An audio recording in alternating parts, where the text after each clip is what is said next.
Programme ity zany a programme efa nataontsika tamin'ny herintaona zany a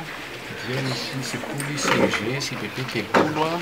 nahazo an'ireo tablety ireo izay a nomena orange dia mianatra mampiasa ny tablety aloha zany ankizy ao amin'ny EPP sy ny CEG dia mianatra à partir ny tablety koa zany hoe raha misy taranja maro samihafa dia ny programme fampianarana dia ao anatin'ilay tablety dia mianatra amin'iny izy zany. Faharoa mijery ihany koa boky be dia be izay iarahana amin'ny Khan Academia dia misy fianarana zany ao anatin'ilay izy.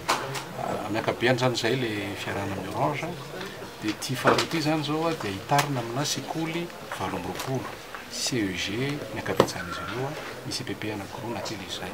fa dia sekoly 20 zany mahazo an'io ezaka izay fiarahana amin'ny orange io. Ina moa zava-dehibe amin'izy io? Ny zava-dehibe amin'izy io hitanareo tsara fa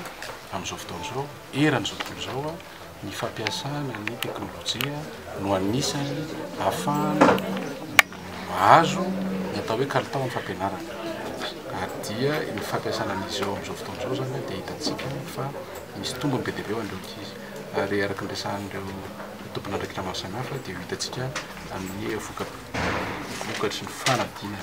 atao amin'ny afaka fotoana vetsy no hoe ezaka izay vitantsika tao anatin'izay. Ka io zany tanjona efa tomboka izy io matoy ary matoa namerina ny tia ny orange dia faly izy amin'ny fiarah-miasa nataon'ny ministera sy ny fitaovana rehetra dia mijanona ao ny sekoly satria ny orange mitondra anazy ny orange manao ny entretien la ilaina fa partenariat amin'ny orange sy sekoly mijanona izy ireo ara-piasan'ny sekoly ary ho atsaraina koa ihany fomba fiasa. Amin'ity faharoa ity zao ohatra dia ampianarina manao programmation zany ny ankizy.